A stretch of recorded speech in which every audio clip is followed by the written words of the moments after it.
47회 시작하겠습니다. 야. 오늘 할 게 많습니다. 빨리빨리 달려가겠습니다. 할 게 많아요. 뭐. 시작. 아직도 할 게 많습니까? 아, 이제? 그럼요. 네. 물리 끝이 없습니다. 네. 네. 저번 시간에 저희가 뭘 배웠죠? 뭘 배웠는가? 굴절. 굴절 배우고 그 다음에 뭐 배웠죠? 기억이 안 나요 갑자기. 굴절 배우고. 그거 저번에 배운 건데요. 반사. 굴절 옛날이었어요. 전반사. 전반사 배우고 아니야 그거 알고. 기억을 못. 저번 시간에 전자기 알아. 뭡니까? 전자기파의 깁하지 마세요. 전자기파.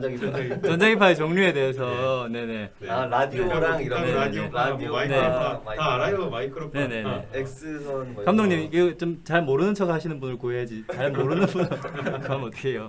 섭외가 네. 네. 그렇습니다. 가시광선. 네. 네. 전자기파의 종류에 대해서 배웠습니다. 네 그렇습니다. 네. 계속해서 이제 파동에 대해서 배우는데 오늘 이제 파동의 이제 어깨 파동의 정점은 아니고 아주 정말 그 중견 2사 정도 되는 아주 중요한 위치에 있는 그런 개념입니다. 간섭입니다. 간섭. 중간 보스. 네. 최종 보스는 아니고.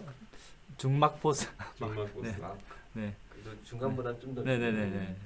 2사급입니다. 네. 파동의 간섭에 대해서 배우고 있습니다. 간섭이 정말 배울 것도 많다기보다는 어렵고 문제도 좀 어려워요. 네. 어렵게 낸다면 이 간섭을 이렇게 꼬고 저렇게 꼬고 2차원 막 이렇게 하면은 좀 어렵죠. 이 파동의 간섭이라는 것은 서로 사이에 나한테 간섭하지 마 이런 거는 맞습니다. 저거 들으니까 기분이 나쁘졌어요. 그렇죠. 그래요? 간섭. 누가 간섭하는 거지. 그렇죠. 간섭 네. 기분 나쁜 거죠. 네. 이 사이 인생에 간섭하면. 이 둘 사이에 어떤 영향 끼침이 생긴다. 영향 미침이 생긴다는 거죠. 그래서 최소한 둘은 있어야 간섭이 일어나겠죠. 예, 두 파동이 이렇게 서로 이렇게 옵니다. 그러면 예를 들어서 이제 볼록과 오목이 있다고 한다면 볼록끼리 만나면 더 볼록, 오목끼리 만나면 더 오목, 볼록이랑 오목이 만나면 상쇄가 됩니다. 이게 빼기가 됩니다. 이 진폭이 플러스 진폭과 마이너스 진폭이 서로 빼기가 돼서 남은 것만 보이는 거죠. 그렇군요. 수업 다 끝났네요. 네, 네. 이게 이게 핵심입니다. 네. 네. 보강 간섭과 상쇄 간섭이 일어난다. 이게 핵심입니다. 궁금한 거 있으십니까? 네, 없습니다. 없습니다. 넘어가시죠. 넘어갈 네네. 것 같아요. 넘어가겠습니다. 이렇게 이 합해진다. 이 진폭이 새로운 진폭 값이 원래 진폭과 이 원래 진폭을 합한 값이다. 물론 이제 진폭이 플러스 진폭이냐 마이너스 진폭이냐에 따라서 이제 더 작은 값이 될 수도 있겠죠. 새로운 진폭이 생긴다. 이게 중첩의 원리입니다. 중첩된다는 거예요. 그 둘이가 만나서 합해져서 어떤 값을 가진다. 이게 중첩의 원리인데, 그래서 만들어진 이런 새로운 모습을 합성파라고 합니다. 물론 이 합성파가 뭐 여기저기 다니는 건 아니고 이 합성된 상태를 보려면 그 순간 바로 그 위치에서만 볼 수 있어요. 왜냐하면 이 파는 순간적으로 나타나. 그렇죠. 아무 일도 없었다는 듯이 다시 독립적으로 진행해 버리거든요.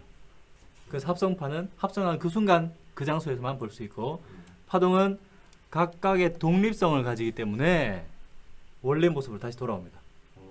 네. 이게 이제 핵심이에요. 이 단원의 핵심. 이게 각각이 뭔지를 알고 문제 적용할 수 있으면 다 풀 수 있습니다. 일단 이 파동이라는 건 움직이는 거잖아요. 네. 일상생활에서 보기는 쉽지는 않죠. 파도를 이렇게 제어하기는 어려우니까. 그래서 우리가 또 시뮬레이션을 한번 이용해 보겠습니다. 시뮬레이션. 네. 누가 왼쪽에는 마이너스 진폭, 오른쪽에는 플러스 진폭이 만나겠습니다. 만나면 상세가 합이 0이 되는 거예요.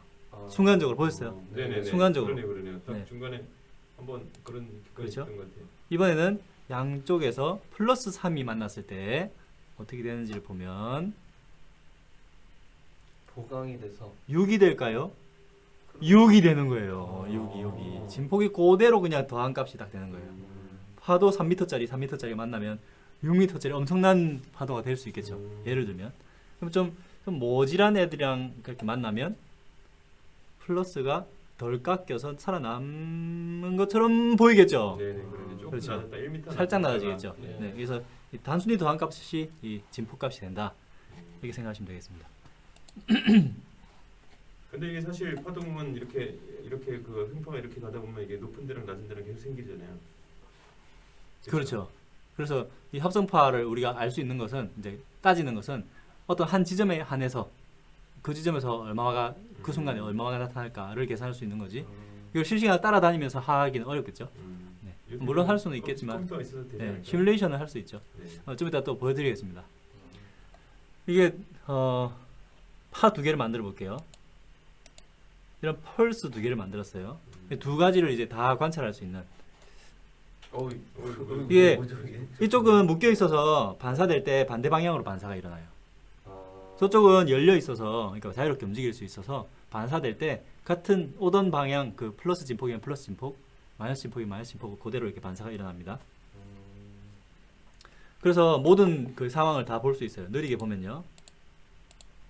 아 여기가 아니구나. 여기구나. 느리게 보면요. 플러스 아니 보강 간섭, 상쇄 간섭 이렇게 순간적으로 진폭이 두 배가 되는 진폭이 두 배가 되죠. 그리고 이제 상쇄가 되는 순간에는 순간적으로 파가 없나 하는 착각을 일으킬 수 있죠. 그러네요. 그러면 잔잔해지네요. 사진을 찍으면 여기 파가 없는 것처럼 보일 수 있죠. 하지만 이 줄들은 지금 정상적인 상태가 아니다. 뭔가 뒤틀리거나 지금 아니면 운동 에너지를 가지고 있거나 해서 곧 파가 이렇게 나타날 그런 애들인 거죠. 이렇게 나타나는 거죠. 그래서 보강 간섭이 어떨 때 어떻게 일어나는가 보고 상쇄 간섭이 어떤 모양으로 일어나는가 확인하면 되겠습니다. 저기 안 묶여 있으면 그 오던 그대로 다시 반성하고 묶여 있으면 네, 이건 뭐 사실 교육 과정 아니긴 한데 묶여 있으면 반대 방향으로 반사가 되기 때문에 이렇게 상쇄 볼 수 있고 계속 상쇄만 일어나겠네요. 상쇄만 일어나겠네요. 그렇죠. 그래서 그래서 상쇄가 되면 깨 상쇄만 일어날 거고 이러면. 그렇죠. 그래서 열어놓은 겁니다. 그리고 이제 다음 이거 보면 안 되는데 보지 마세요. 보지 마세요. 보지 마세요. 이중슬실은 네. 비슷한 거네. 맞습니다. 네. 이 평면에 그러니까 이 방금은 1차원에서 보여드린 거예요. 2차원으로도 가능하죠. 어려운 문제는 2차원에서 나오죠. 2차원에서 예를 들면 스피커 두 개가 있어요. 소리를 빵빵빵 쏘는데 어디서는 잘 들리고 어디서는 잘 안 들리고 그런 현상이 일어날 수 있어요. 아, 그렇습니까? 그러니까 이 스피커가 똑같은 소리를 만들어내는데 그죠? 네. 오는 데까지의 거리가 달라. 그래서 네. 막 이렇게 오다가 어떤 애는 볼록인데 어떤 애는 오목인 상태로 도착할 수 있는 거예요. 그러면 이제 잘 안 들리게 되는 거죠. 또 어떨 때는 볼록이 도착하면 두 배로 크게 들리겠죠. 이게 원래 예상했던 거죠. 스피커 두 개 켰으니까 두 배로 시끄럽길 기대해. 근데 반대로 이제 상쇄가 일어나는 지점에 있다면 뭐야 소리가 안 들려 이렇게 될 수도 있는 거죠. 이게 경로의 차이 또는 이제 거리 차이가 얼마냐에 따라서 간섭이 변합니다. 그걸 이제 볼록이냐 오목이냐 이런 걸 이제 제가 이렇게 뭐 정성적으로 이렇게 표현을 했는데 이걸 이제 반파장이라고 해요. 반파장. 파장은 요렇게 볼록 오목이 한 파장이라고 한다면 네. 이걸 반파장 길이라고 하겠죠. 네. 볼록만 있거나 네, 오목만 그렇죠. 있거나. 6m짜리면 3m가 반파장이죠. 그래 아까도 제가 질문했던 게 원래 볼록 오목 이렇게 한 파장이 있어야 되는데 실험할 때는 이제 네. 먼저 간섭이 뭔지 보여주기 위해서 맞습니다. 한 파장만 보여준 거죠. 모든 파동이 다 볼록 오목이 다 있지 않아요. 아 그래요? 볼록만 있기도 해요. 음. 파의 모양은 다 다릅니다. 음. 볼록만 있기도 하고 오목만 있기도 하고 볼록은 보통은 이게 종류별로. 일반적으로는 이런 사인 형태를 그리죠. 음. 다 그런 건 아니에요. 이런 이제 절반만큼을 반파장이라고 하는데 이 절반의 짝수배만큼 경로의 차이가 생기면 경로의 차이가 이제 반파장이 짝수배면은 뭐 한 파장이죠. 그죠? 또는 두 파장이거나 네. 또는 세 파장이죠. 짝수배면 파장 길이만큼 거리 차이가 나면 볼록 오목 할 때 얘도 볼록 오목 뒤쳐져 있다면 원래 이제 도착했을 때 이제 둘의 모양이 같은 상태로 도착하는 게 핵심이에요. 그러니까 파장 길이만큼 거리 차이가 있으면 도착했을 때 모양이 같겠죠. 그래서 네. 보강 간섭이 일어나는 보강이 거예요. 된다. 이게 보강이라는 거죠. 이 보강 간섭일 때고 홀수배일 때는 얘는 볼록인데 얘는 오목인 상태로 도착하는 거예요. 네. 이 파장의 절반만큼 차이가 나니까 얘는 볼록일 때 야 난 오목인데 도착해 버리는 거야.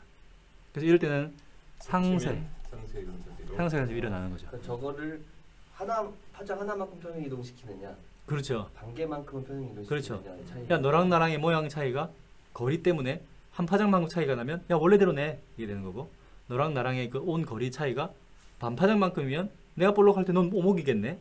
그러면 상쇄 연습이 일어나는 거죠. 그래서 실제로 이렇게 저렇게 스티커 2개 들어놨을 때 위치에 따라서 안 들린 잘 안 들리는 지점이 생기는 경우가 맞습니다. 있다는 얘기죠. 맞습니다. 그래서 뭐 네. 콘서트를 설계할 때도 뭐 스피커 배치라든지 영화관에서도 스피커 배치를 잘 해서 어떤 특정 좌석에 늘 상쇄 연습이 일어나면 곤란하잖아요. 네. 그런 걸 다 고려해서 설계를 한다고 합니다. 홀수배라고 했으니까 뭐 반파장이 짝수배니까 파장만큼 또는 두 파장만큼 세 파장만 다 괜찮아요. 그리고 상쇄 간섭은 반파장의 홀수배니까 반파장만큼 또는 반파장의 3배만큼, 그러니까 1.5파장 또는 2.5파장 또는 3.5파장 이게 다 가능합니다. 2D를 좀 보여드릴게요. 박 선생님 많이 졸린 것 같아요. 아닙니다. 생각하고 계셨습니까? 네. 네. 생각할 거리가 고민해 볼 거리가 많은 그런 네. 단어입니다. 네. 이렇게 2D예요. 파원을 2개를 만들었습니다. 네. 네. 영의 실험, 네. 이진술 실험. 비슷한 그렇죠. 맞습니다. 이게 비슷한 실험입니다. 이게 파도를 만든다고 생각하시면 네. 여기 보면 이상한 무늬가 있어요. 네. 어지러워. 벌써요? 이렇게 3D입니다. 네. 2D로 이렇게 보여드릴게요. 2D로 보여드리면 흰색이 볼록한 곳, 파란색이 오목한 곳인데 여기 보면은 요런 이거 뒷펜이 안 되는구나. 눈이 어지러워. 여기 회색의 선들이 생겨 있죠. 네네. 회색의 선이 부채살처럼. 네네네. 여기는 상쇄 간섭되는 곳들이에요. 네. 거리의 차이가 늘 반파장만큼 차이를 만드는 곳들. 그래서 딱 중간에는 없어요, 그 선이. 그냥 딱 중간이면, 딱 중간 세로선이면 무조건 거리 차이가 같으니까 무조건 네. 보강 간섭이 일어나야 되죠. 네. 그래서 두 점의 사이에 이제 수직선을 그어 보면 다 이제 보강 간섭만 일어나고 있어요. 바로 옆에 이제 상쇄 간섭. 그 옆에 보강 간섭, 상쇄 간섭 번갈아 일어나고 있죠.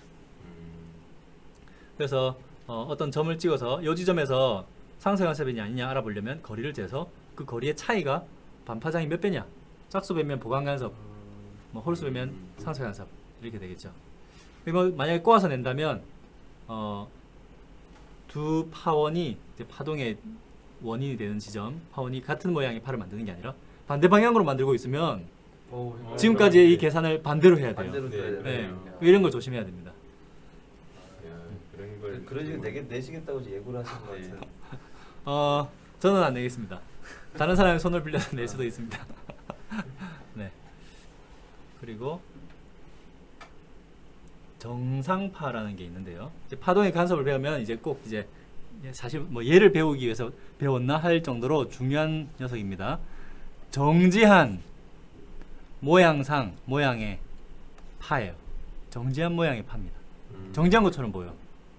두 파 사인파를 사인파 보통 사인파죠. 사인파 와서 이게 만나는 간섭을 일으키는데 얘들이 결국에는 뭐야 이거 뭐 움직이는 거야.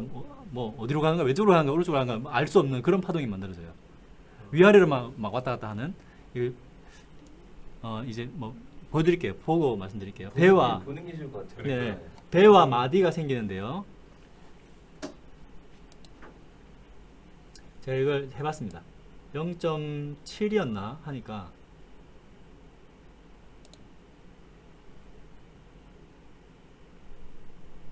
갔다가 이제 반사돼서 돌아온 애랑 계속 가는 애랑 만나는 거예요. 계속 만나는 거예요. 지금 정지한 것처럼 보이죠? 지금 요 점 보세요. 요 점 멈춰 있죠? 만약에 여기 사람이 서 있으면 그냥 제자리에서 이렇게 굶실굶실만 하겠죠. 이 멈춘 것 같은 점들이 보이는 거죠. 이 점들을 마디라고 부릅니다. 마디처럼 생겼죠. 그리고 원래 만든 파의 2배만큼의 진폭이 이제 여기저기 만들어지죠. 이걸 이제 배라고 합니다. 배. 한 점을 보고 그 점이 어디 위아래로만 계속 움직이는데 네. 가만히 있는 애도 있네요. 그렇죠. 요 간격 길이가 파장 길이의 절반이 되겠죠. 그죠? 요거를 직접 좀 보여드릴게요.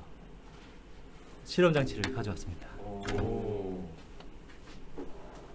요거 정말 재밌는 실험 장치거든요.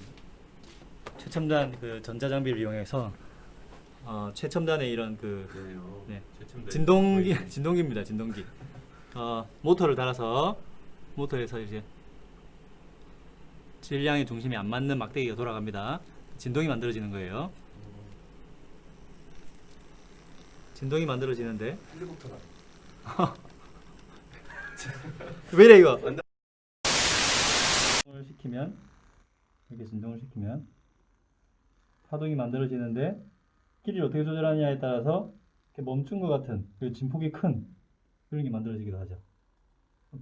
보이나요? 잘 보입니다. 여기가 마디가 생기는데 여기는 진동을 하지 않기 때문에 이렇게 잡아줘도 똑같이 진동합니다. 그리고 이 반파장의 배수만큼 또 늘려줘도 또 마찬가지로 이건 너무 긴데. 정상파가 생기죠. 그리고 정상파가 생길 때의 특징은 진폭이 크다는 거. 상쇄간섭이 일어나니까, 보강간섭이 일어나니까. 정상파가 잘 안 만들어지면 진폭이 약하죠. 제대로 만들어지면 이게 진폭이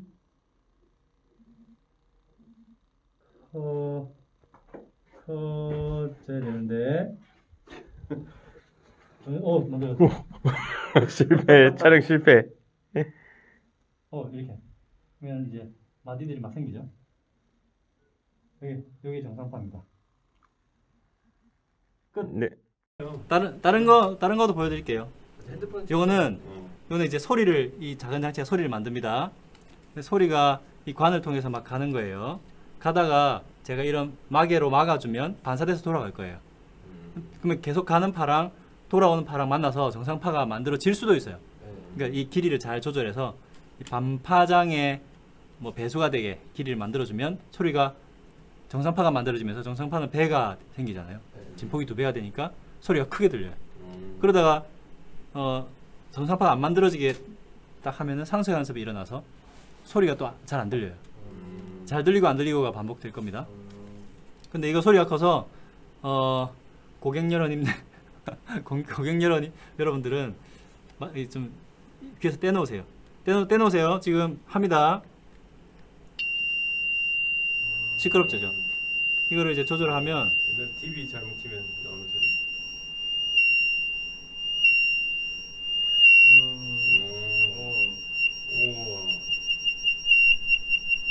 이렇게. 그러니까 이 간격 길이를 재보면은 방금 세게 들렸죠? 여기랑 이 간격을 재면 이 소리의 파장 길이의 절반 길이가 되는 거예요. 그 소리의 속도를 보통 알잖아요. 그러면 얘가 진동수가 얼마인지 이런 것들을 알 수 있죠. 여기까지. 끝났네요. 처음 여기까지. 페이크다 이 병신들아! 그래서 이런 정상파는 어디에 쓰느냐 뭐 다 끝났습니다. 일단 배가 만들어지고 마디가 만들어진다는 거. 이 정상파를 어디다 쓰냐면 보통은 이제 악기에서는 대부분의 악기는 정상파를 이용하여야만 합니다. 소리를 크게 내는 게 목적이잖아요. 정상파를 만들면 소리를 조금만 이제 에너지를 조금만 써도 소리가 크게 들릴 수 있죠. 증폭이 되니까. 그래서 줄이 이렇게 있으면 줄의 양쪽 끝이 마디가 오게. 왜냐면 묶여 있으니까 마디가 올 수밖에 없죠. 이런 파동이 만들어지면 정상파가 만들어져서 소리가 잘 들립니다. 그러니까 좋은 악기, 비싼 악기는 정상파가 잘 만들어지는 거예요. 에밀레종 정상파가 잘 만들어져서 에너지가 잘 이렇게 손실이 안 되기 때문에 댕 치면 댕 한참 가는 거예요. 안 좋은 종은 댕 끝나버려요. 이제 정상파가 잘 안 만들어지는 거죠. 팬파이프는 열린 구멍이거든요. 열린 구멍에서는 공기가 잘 진동할 수 있으니까 여기 배가 와야 돼요. 만약에 한쪽을 막는다면 여기에는 공기가 잘 진동하기 어려우니까 여기 마디가 와야 되겠죠. 이런 식으로 이제 정상파를 이용합니다. 그렇군요. 이번 교육 과정에서는 이 정상파가 만들어지는 거 이 악기에서의 이런 걸 이렇게 막 심도 있게 안 다루더라고요. 그 악기에도 이게 다 과학이 숨어 있는 거네요. 그럼요. 네. 악기는 음악을 제가 잘 연주할 줄은 모르고 듣기만 하니까 그런 걸 몰랐는데 네. 정말 다 네. 음악도 물리네요. 네. 음악 되게 물리려고 하네요. 되게 네. 아주 모범적인 패널에 네. 선생님 약간 졸리신 것 같은데 멘트로 지금 학생들 졸게 만드시려고 하시는 아니 음악이 물린다고 음악도 이제. 음악이 음악이 물리시면 음악이 음악이 네. 물렸어. 음악이 물렸어. 음악 너무 많이 들으신 것 같습니다. 네. 물리셨습니다. 오늘 이제 정리 과제는요. 동일한 소리가 발생하고 있는 두 개의 스피커가 있어요. 소리가 들리지 않는, 잘 안 들리는 지점은 두 스피커로부터의 거리차, 경로차가 반파장의 홀수배다. OX 요걸로 하겠습니다. 네, 수업 여기까지 하겠습니다. 야.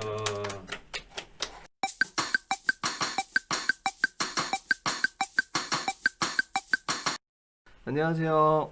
안녕하세요. 반갑습니다. 네. 자, 화학은 이제 어디까지 하셨는지 기억나는지 네, 기억나십니까? 네, 산화수를 맡고 아, 있습니다. 그렇습니다. 잘 기억하고 계시네요. 네, 산화수. 네. 산화수. 산화수를 어떻게 구하느냐? 이걸 이제 구하는 것까진 배웠는데 이거 어떻게 활용할 것이냐에 대해서 오늘 좀 하도록 하겠습니다.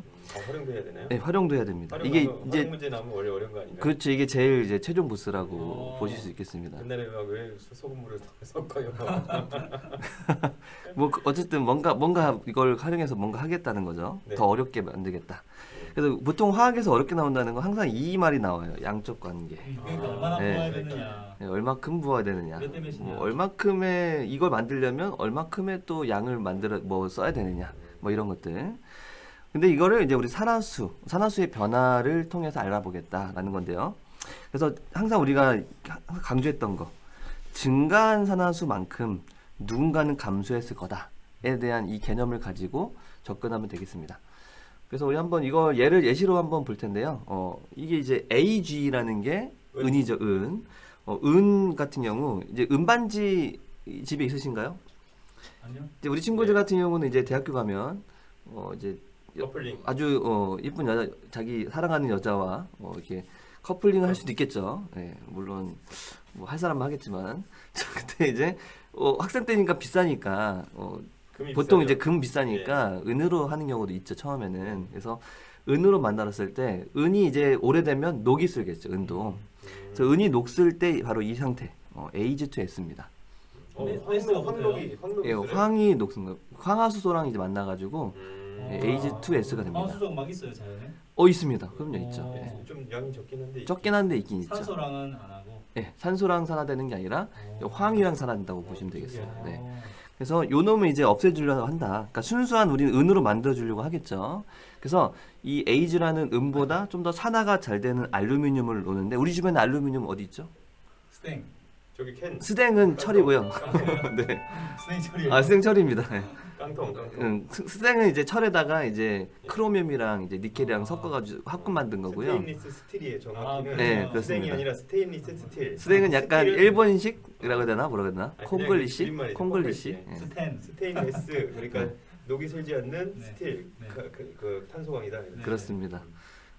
그래서 여기다가 이제 알루미늄 호일 있잖아요. 알루미늄 호일. 그래서 이제 뭐 호일, 저는 깡통이라 그래요. 그릇에다가요. 알루미늄 캔 그릇. 예, 그릇에다가 호일 깔아놓고 음. 은 제품을 올려놓고 소금을 넣습니다. 약간 따뜻한 물 넣어놓고 소금구이. 소금구이 하듯이. 근데 물이 추가된 거죠. 따뜻한 물 안에서 이제 소금들이 전해질 역할을 하면서 이 반응을 일으켜주는 거예요. 왜냐? 산화하는 반응은 전자가 이동하는 반응이니까. 우와. 전자가 잘 이동하는 환경을 만들어주는 그러면 거죠. 은 약간 녹슨 은은 네. 닦는 게 아니라 네. 이렇게 하면 되는 거예요? 예, 닦는 건 뭐 닦아서 되긴 하는데 막 그 아주 뭐 긁힘 생기잖아요. 긁힘 생길 수도 있고 막 그 좁은 공간은 우리가 닦아내기 힘들잖아요. 맞아요. 화학적인 반응을 하는 것이 더 와, 좋죠. 되게 간편하네요. 네, 거기를 간편합니다. 숨겨놨는데 막. 뭐 집에 은수저 같은 거 녹슬었다 뭐 이렇게 하시면 되겠습니다. 은수저는 근데 오히려 닦기가 쉬우니까 닦는 게 더 편할 수도 있긴 한데 귀금속 같은 경우는 이게 좀 더 낫겠죠. 그래서 이렇게 AG라는 순수한 은으로 만들어주는 반응인데요. 이 반응도 이제 산화하는 반응이에요. 왜냐면 우리 산화하는 반응이려면 저번에 얘기했지만 산화수가 변하는지 보면 되겠죠. 네. 산화수 한번 보겠습니다. AG 플러스 1이고요. 네. S는 마이너스 2. 이거 왜 그러면 이온 결합 물질이기 때문에 대각선으로 올리면 돼요. 이 밑에 있는 오른쪽 밑에 있는 이 숫자를 얘는 빵이고 이제 플러스 3 마이너스 2겠죠. 보면은 산화수가 변하나 봤더니 변하고 있죠. 네네. 변하고 있는 것들을 봤을 때 보니까 AG 같은 경우는 1이 감소했네요. 네. 저번에 배우기로 산화수가 감소했다? 전자를 얻은 거랑 똑같은 거거든요. 그러니까 이건 뭐 된 거다? 환원된 거다. 얘 환원됐구나. 자, 1만큼 환원됐어. AG 같은 경우는. 그 다음에 알루미늄 같은 경우는 보니까 증가했네요. 3만큼 증가했죠. 네. 자, 그런데 방금 전에 우리가 얘기하기로 어떤 개념을 가지고 하는 거였냐면 산화된 산화수, 그러니까 증가된 산화수랑 감소된 산화수랑 똑같이 만들어줘야 돼요. 그래서 얘네들이 똑같이 만들어줘야 되는데 지금 안 맞잖아요. 이건 진짜 안 맞는 거죠. 현재 말이 안 되는 거예요. 똑같이 맞춰주려면 몇으로 맞춰주는 게 좋을까? 3으로 맞춰주는 게 좋겠죠. 여기서는 네네. 1과 3이니까. 근데 문제가 생겼습니다. 왜 문제가 생기냐면 여기에 AG가 2개로 묶여 있잖아요. 은이. 네. 여기도 알루미늄이 2개씩 묶여져 있어요. 그러니까 이 물질 하나가 생성될 때, 이 물질 하나가 반응할 때 AG가 2개씩 반응한다라는 거죠. 그래서 우리는 항상 기준으로 둘 거는 뭐냐면 이렇게 여러 개로 묶여 있는 애를 기준으로 둬야 됩니다. 지금 무슨 말이냐? 은 같은 경우는 하나당 1 감소하는데 이 Ag2S라는 은이 2개 묶여 있는 애를 기준으로 한다면 이 물질 하나가 반응할 때 1이 감소하는 게 아니라 총 이만큼 감소한다라고 두자는 거죠. 이거 이해 가시겠어요? 네. 네. 그 다음에 알루미늄 같은 경우도 마찬가지로 하나당 3 증가하는데 이 물질을 기준으로 하면 알루미늄이 2개씩 묶여 있으니까 한 번에 6씩 증가한다라고 기준으로 두자라는 거죠. 이 다음 맞춰주면 되겠습니다. 이것까지만 하면 이제 다 하는 거예요. 그래서 이제 2와 6이니까 최소 공배수로 맞춰주면 6으로 맞춰주면 좋겠죠. 여기는 우리가 굳이 몇 배 할 필요 없이 6 증가했으니까 거기에 따라서 6 감소하도록 여기다가 3배를 해주자 하는 게 되는 겁니다. 그럼 이제 어떻게 되느냐? 다 좀 깔끔하게 지워볼게요. 그러면 여기는 얘 3배 해주고 그 다음에 여기는 그대로 그냥 1배 해주면 되겠죠. 얘는 배수가 아니라. 네. 나머지는 여기에 따라 맞춰주면 돼요. 그러면은 AG 같은 경우는 2개, 네, 3개니까 총 여기에는 그렇죠. 여기는 6이 될 것이고 여기 같은 경우는 알루미늄 같은 경우는 1배니까 2개 있으니까 총 2라고 하면 되겠죠. 그러니까 3대 2대 6대 1로 반응한다. 근데 솔직히 이거는 예전에 1단원 했었던 것처럼 왼쪽에 몇 개 있어 오른쪽에 몇 개 있어로도 만들 수가 있어요. 있는데 중요한 건 우리가 확실하게 이 반응에서 몇이 증가하고 몇이 감소했는지를 아는 것도 되게 중요합니다. 뒤에 나오니까 한번 보시고요. 일단은 완성시켰어요. 완성시킨 다음에 이제 그냥 놔두지 않겠죠. 밑에 있는 이런 질문을 합니다. 자, 0.6몰의 황화은을 모두 은으로 변화시키고 싶다. 그러면은 알루미늄을 얼마큼 넣어야 되느냐? 이거는 이제 양적 관계잖아요. 네. 3대 2로 반응하니까 네. 얘 0.6몰이면 얘는 3대 2니까 0.4몰 필요하겠죠. 3대 2니까 이런 식으로 구하면 되겠습니다. 뭐 조금 이제 뭐 계산이 나오니까 좀 짜증나긴 하지만 네. 이제 원자량 주고 막 질량 나오게. 이 질량까지도 구하라고 할 수도 있겠죠. 근데 그러면 그냥 산화수로 안 하고 그냥 하면 되는 거 아니냐? 개수만 맞추면 되는 거 아니야? 예전하고 그냥 1단원하고 차이가 없는 것 같은데 라고 생각할 수 있겠죠. 저번 시간에 필요한 순간이 있었잖아요. 있었죠. 그걸로 안 되는 경우도 있었고 또 물어볼 때 애초에 이 반응에서 이동하는 전자의 양을 물어보기도 합니다. 그러니까 산화수의 변화를 알아야 돼요. 네. 이것도 한번 완성시켜 볼까요? 이거 조금 어렵거든요. 그러네요. 이건 이제 너무 많아가지고 좀 쉬운 건 빨리빨리 하겠습니다. 자, 칼륨 산화수를 제일 먼저 할 건 산화수를 구하자. 네. 칼륨 플러스 1, 그다음에 산소 마이너스 2거든요. 그럼 이 MN이 망가니즈죠? 네. 망가니즈 몇이죠? 플러스 7이거든요. 예, 플러스 7이고 얘 플러스 1, 얘 마이너스 1. 뭐 이건 그냥 쉬운 작업이니까 빨리빨리 갈게요. 얘 CL 마이너스 1이니까 얘는 플러스 2가 되겠고 얘는 플러스 1, 얘는 마이너스 2. 그 다음에 여기는 빵 이렇게 있죠. 자, 이제 변한 걸 보여야 돼요. 이제 산화수가 변한 거 봤더니 누구 변했냐 봤더니 망가니즈가 변하고 있어요. 이렇게 5만큼 많이 변했네요. 감소하고 있죠. 꽤 많이 변했죠. 그 다음에 또 변한 게 있나 봤더니 누가 변하나 봤더니 지금 희한한 게 여기 염소가 있는데 일부분은 안 변했어요. 근데 일부분은 변했어요. 네. 우리는 다른 게 아니라 이 변한 걸 봐야 되겠죠. 이 변한 거. 요걸 봐야죠. 요거. 하나씩 1씩 감소했다는 거죠. 염소 같은 경우는 산화수가 1씩 미안합니다. 증가했죠. 1씩 증가했다. 근데 아까 얘기했지만 우리가 기준으로 삼을 건 항상 묶여 있는 거. CL2로 묶여 있으니까 2배를 해줍시다. 그래서 2 증가했다고 볼게요. 이걸 기준으로 하고 요 놈을 기준으로 하겠습니다. 자, 그랬을 때 얘네들을 아까 했던 것처럼 똑같이 맞춰줘야 되니까 최소 공배수로 맞춰주면 되겠죠. 곱하기 몇 하자 이거는? 2를 합시다. 여기는 5를 하자는 거죠. 그럼 이제 얘를 기준으로 한다고 했으니까 얘 5개 반응할 때 얘는 2개 반응한다라고 보면 되겠죠. 이렇게. 여기가 되겠어요? 네네. 네. 그 다음에 나머지는 여기에 따라 맞춰주면 돼요.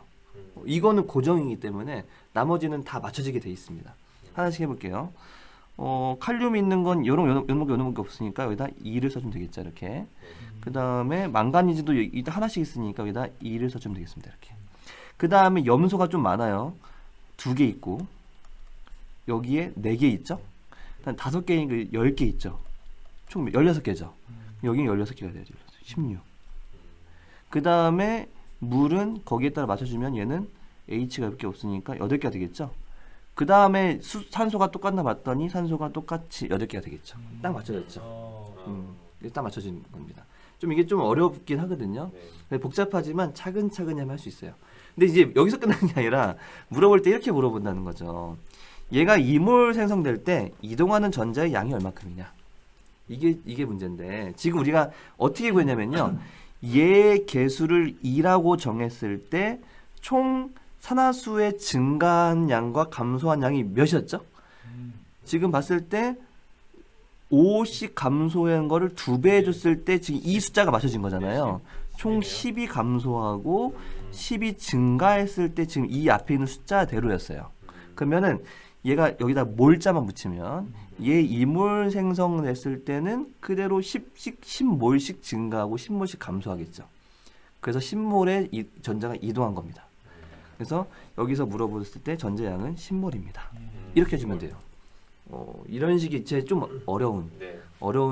과정이라는 쉽지 거. 않겠네요. 굉장히 이게 복잡한 과정. 복잡한 과정입니다. 산화수 얼마만큼의 산화가 일어났는가 네. 같은 질문이네요. 그렇죠. 얼마큼의 산화수가 증가했냐 감소했느냐 물어보는 거랑 똑같은 얘기죠.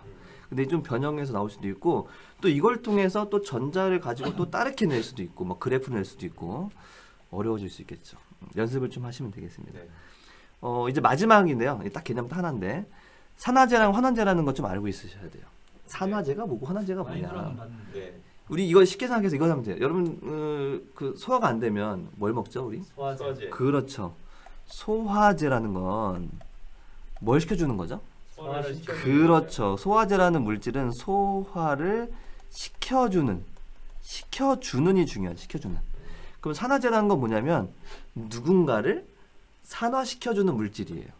근데 산화시킨다는 건 무슨 말이냐면 걔한테 전자를 뺏는 거거든요. 그러니까 내가 전자를 뺏어 와야 돼요. 그러니까 자기는 뭐가 되는 거냐면 환원이 되는 겁니다. 그러니까 산화제는 환원되는 물질이에요. 반대야. 어떤 반응에서 환원되는 물질을 찾으면 이렇게 산화제입니다. 그 다음에 환원제라는 것은 산화되는 물질이에요. 그러니까 서로 반대니까 주의하셔야 됩니다. 헷갈리면 끝입니다. 설사약이랑 변비약이랑 비슷한데. 설사약 하면 설사를 식히는 거야 아니면 그러네요. 그러네. 설사를 막아주는 거네요. 또 그거는. 그렇죠. 그러니까 네. 식히는 산화제라는 거죠. 산화를 식히는. 그렇죠. 산화시키는. 그러니까 소화제를 생각하세요. 설사약 시키지 말고 설사약이랑 설사제라고 안 하잖아요, 보통. 네. 예. 산화제랑 환원제. 그래서 산화환원 반응에서 자신이 산화되는 물질은 뭐라고 할 수 있다? 환원제. 환원제. 그렇죠. 환원제. 환원되는 물질은 산화제다. 이걸 한번 마지막으로 이 반응을 통해서 한번 산화제와 환원제를 찾아보겠습니다. 이거는 지금 염소 기체를 하이포와 염소산. 잘 알고 계시네요. 네. 이게 바로 락스의 주성분이죠. 예. 이게 뭐 하이포와 염소산이 뭐냐면 원래는 이제 이게 기본 물질이거든요. 이게 기본 물질이 염소산이 기본 물질인데 염소산에서 산소가 하나 빠진 거 우리는 아염소산이라고 하고요. 하나 더 빠진 걸 하이포 염소산이라고 합니다.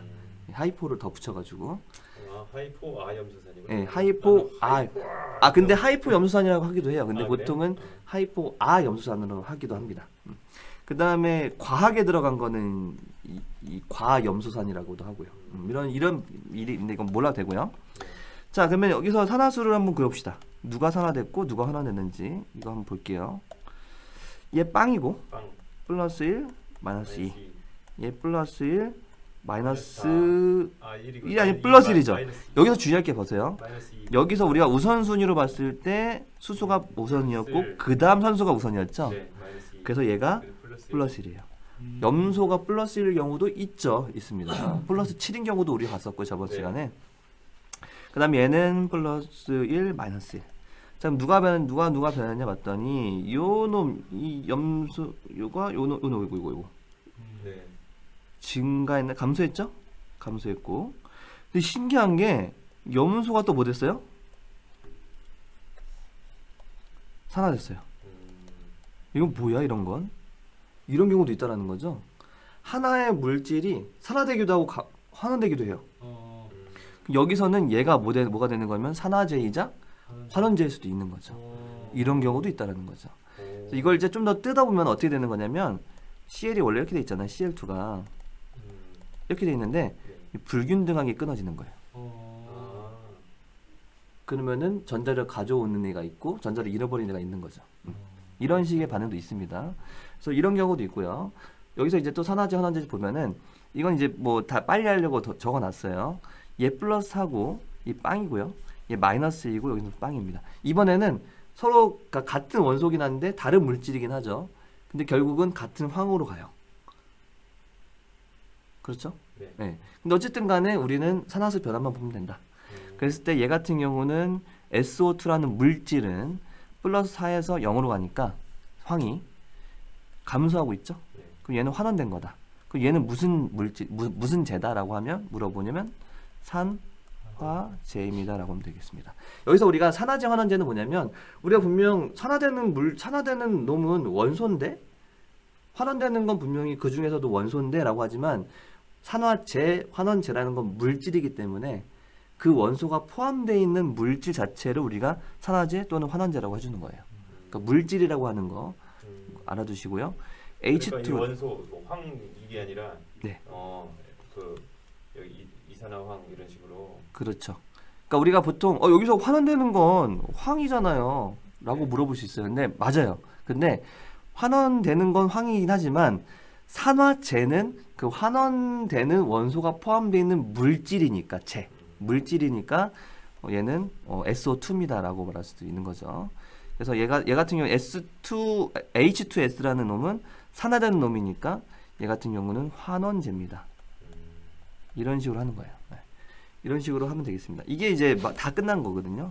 자, 이거 문제로 내겠습니다. 여기서 산화제와 환원제를 찾아보자는 거죠. 한번 해보시고요. 오늘 여기까지 하겠습니다. 이제 산화환원은 이게 다 끝이고요. 오늘 상당히 급하게 하느라고 왜냐면 이거 이제 계속 이제 문제로 내는 약간 양식이잖아요. 네. 그러면 양적 관계 때문에 문제 내기 좋은 곳이거든요. 그래서 조금 지겨울 수 있습니다. 그러니까 여러분들이 좀 연습 좀 차근차근히 해보시면 나중에 해보면 또 맞추는 게 또 재밌기도 하거든요. 연습 한번 해보시고. 네, 이건 진짜 연습 많이 해야겠네요. 네, 많이 해야 됩니다. 많이 풀어봐야. 많이 풀어보시고 하면 되겠습니다. 네. 여기까지 하겠습니다. 좋아하는 친구들 좋아할 것 같아요. 맞아 또. 맞습니다. 이런 거 좋아하면은 이런 거. 수도쿠 좋아하는 친구들. 그런 거 좋아하는 퀴즈 맞추기 좋아하는 친구들 좋아합니다. 네, 여기까지 하겠습니다. 네, 즐겁게 맞습니다. 즐겁게 연습하시기 바랍니다.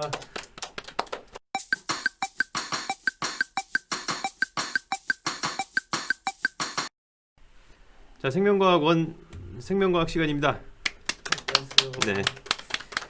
자, 지난 시간하고 사실 이어지는 시간이거든요. 지난 시간에 에너지 흐름과 물질 순환에 대해서 배웠는데요. 네. 우리가 그 에너지 흐름은 배웠는데 물질 순환을 탄소 순환까지 배우고 딱 중간에 끊었어요. 예. 예, 그래서 그 다음 부분이 이제 질소 순환하고 맨 마지막에 나오는 생태계 평형. 요거를 이제 묶어서 제가 또 질소 순환과 생태계 평형. 이번 시간에 다. 네, 네. 예. 할 수 있을까요? 못하면 뭐 말고요. 네. 자, 어쨌든 최대한 빨리 하도록 하겠습니다. 여러분들, 또 이제 많이들 생태계에 대해서도 많은 그 이해가 높아지셨잖아요, 두 분도. 와 저기 N 저게 예, 질소입니다. 되게 질소 재활용이라는 마크. 네, 질소 재활용 마크를 제가 만들어봤습니다. 그러네요. 예, 제가 이거 디자인하는 걸 좀 배워갖고 어제. 멋진데요. 네, 그 썸네일도 좀 예뻐질 거예요 이제. 네. 썸네일은 자극적.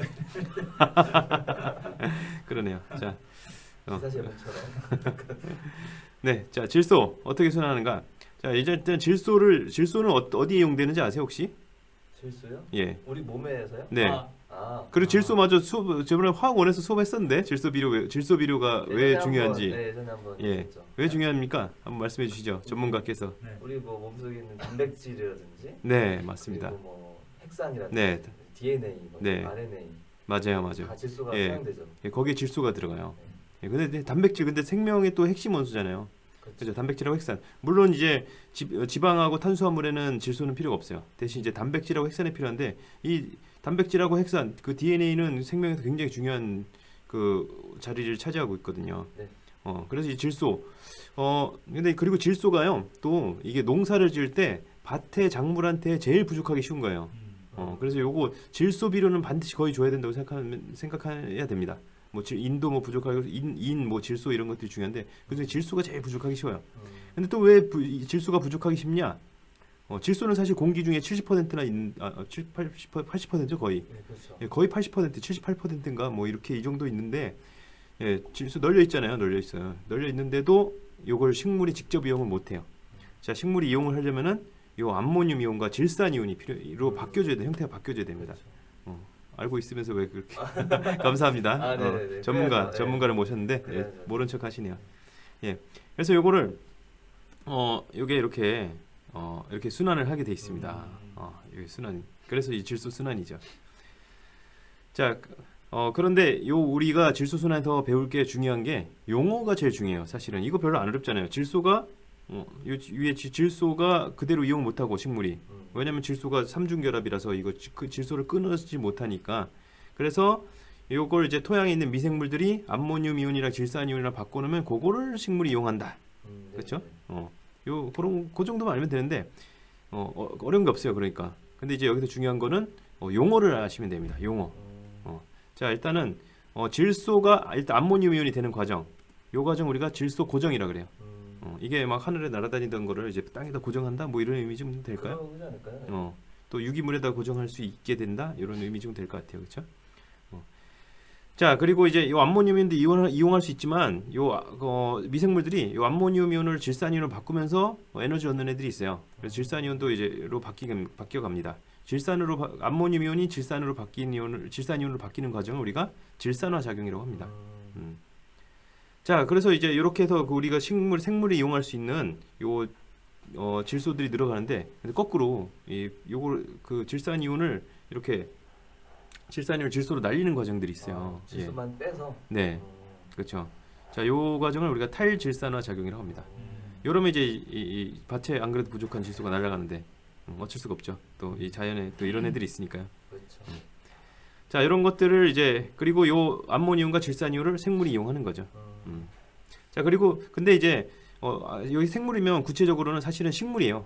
식물인데 왠 식물이 생산자니까 구체적으로 식물인데 자 이 식물이 이용을 못하는 이유는 아무래도 광합성에서 탄소를 이용하는 탄소는 이제 산소랑 이중결합하니까 네. 그 탄소를 떼기가 쉽고 이런 것도 있겠지만 아무래도 탄소는 많이 필요하니까 탄수화물 이거 에너지원이고 많이 네. 필요하니까 그런데 질소는 그냥 토양 미생물들이 만들어내는 암모늄 이온하고 질산 이온 그 정도 양으로도 충분하지 않을까? 그러니까 남이 해주는데 뭐 내가 이 에너지 들여서 직접 하냐? 이런 생각을 했을 것 같아요. 식물들이 입장에서. 자 그래서 이걸 누가 해주냐? 질소 고정이랑 질산화 작용이랑 탈질산화 작용 다 누가 하냐? 다 여기 가는 게 또 있죠. 자 다 세균들이 합니다. 세균들. 예, 박테리아. 세균들이 합니다.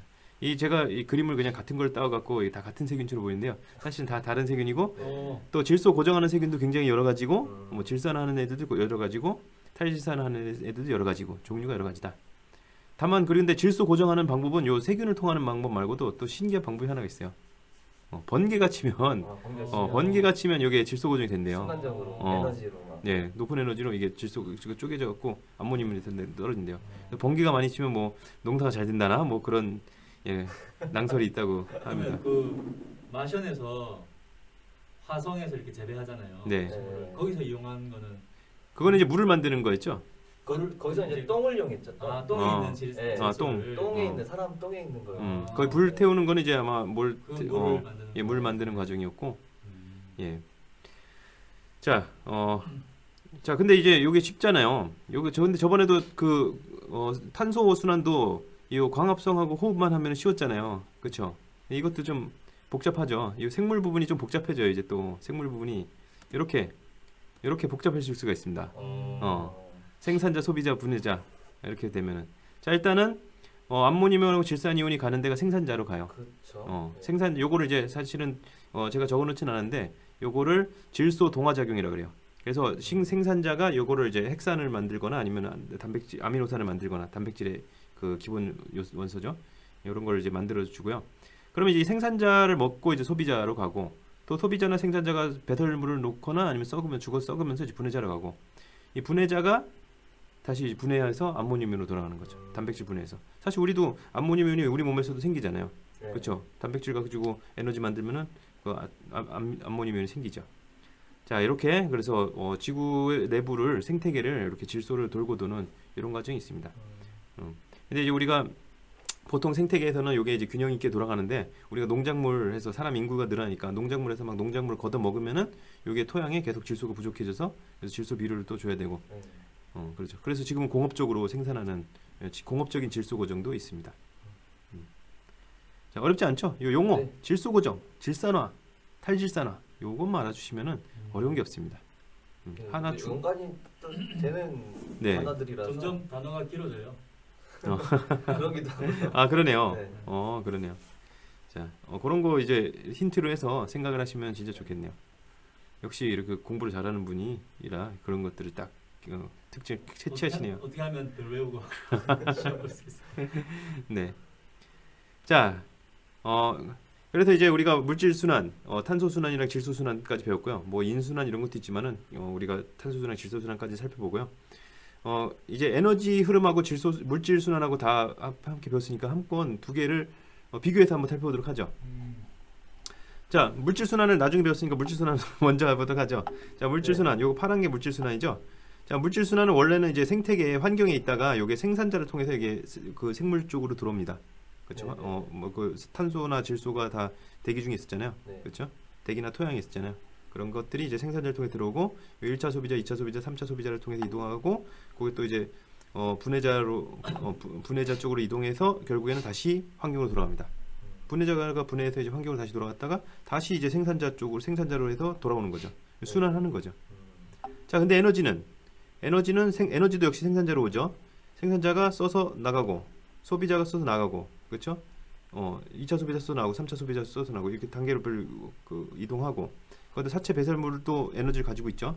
그렇죠? 이거를 이제 분해자가 먹어서 먹어서 이제 분해하고 그렇죠. 그러면서 자기가 에너지 쓰니까 또 이게 열로 바뀌어 나가고 결국에는 태양으로부터 계속 들어오고 이 계속 나가고 있으니까 태양으로부터 에너지는 계속 공급을 받아야만 되는 거죠.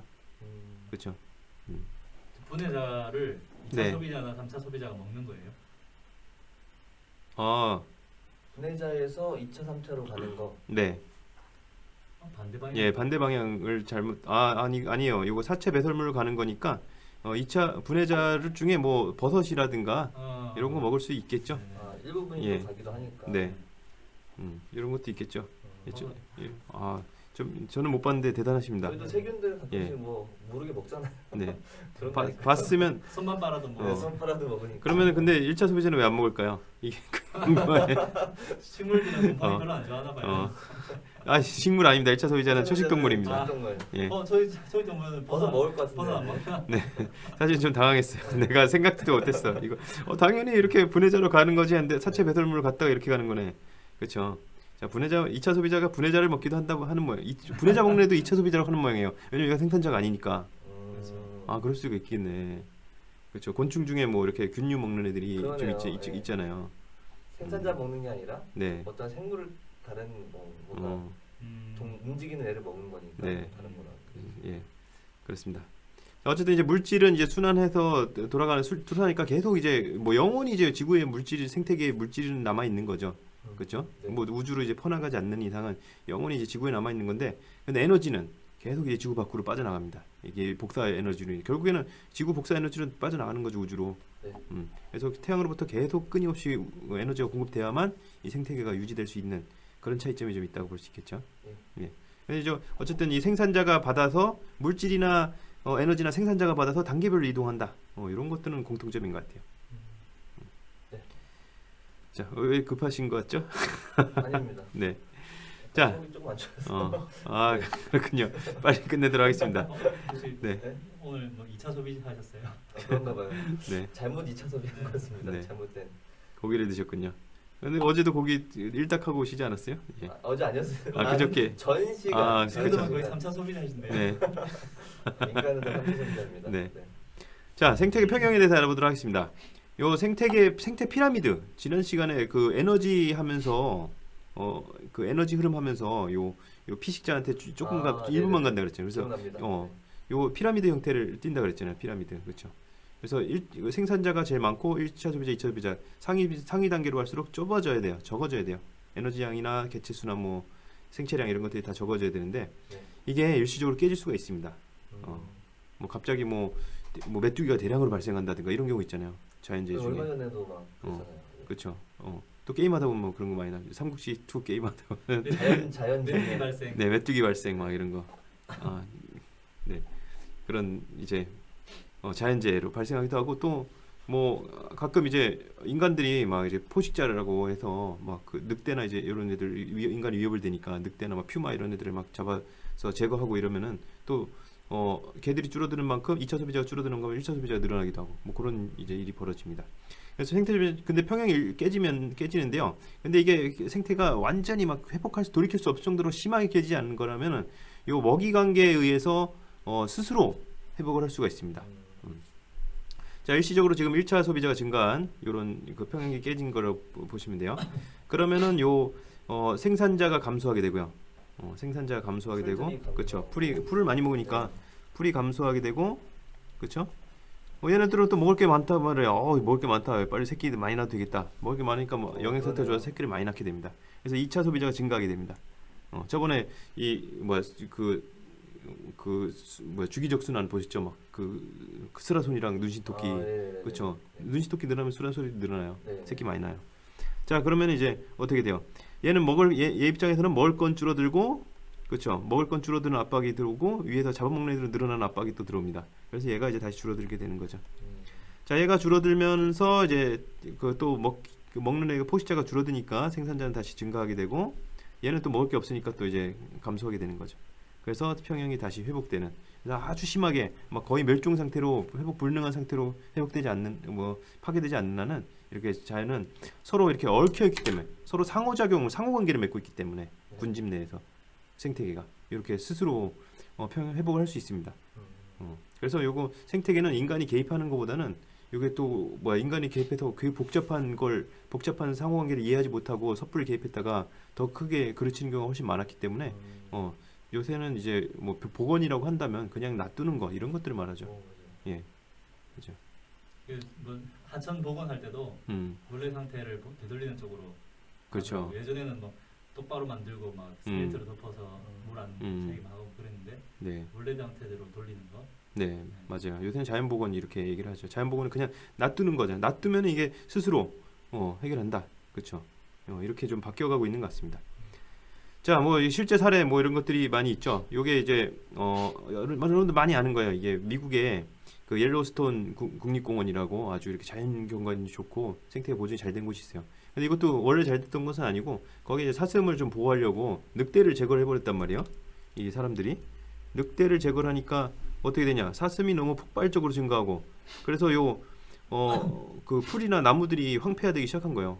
그러니까 결국 사슴 수도 나중에 줄어들기 시작하고 굉장히 거기다 근데 또 영향은 이제 웃긴 게 요 늑대랑 사슴 애들만 영향을 받는 게 아니라 곰까지 영향을 받는 거예요. 그 주변에 사는 다른 생물도 막 영향을 받는 거예요. 왜냐면 이 풀들이 같이 먹고 사니까 여러 종류가 있으니까.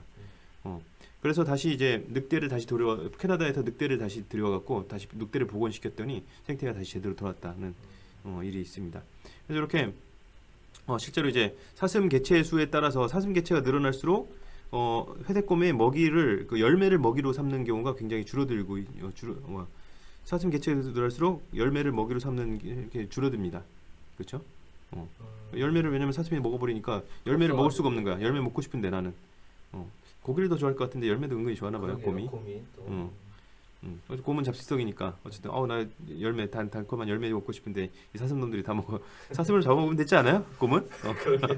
사슴 잡아먹는 게 더 맛있지 않을까요? 아 근데 곰이 사슴 쫓아가기 쉽진 않을 것 같거든요. 뭔가 곰 되게 빠르다던데요? 빠르긴 근데? 한데 사슴이 훨씬 더 순간적으로 그러네요. 지구력으로 딸릴 것 같은 느낌. 그러네요. 그 늑대는 이제 같이 막 몰아가니까 네. 때로 다니니까. 자 어쨌든 이렇게 생태계 그 함부로 되는 것보다는 있는 그대로 보호하는 게 좋지 않을까 이런 생각이 드는 오늘 저녁이 되셨으면 좋겠습니다. 네, 알겠습니다. 예. 던져주시고. 네. 네. 그러네요.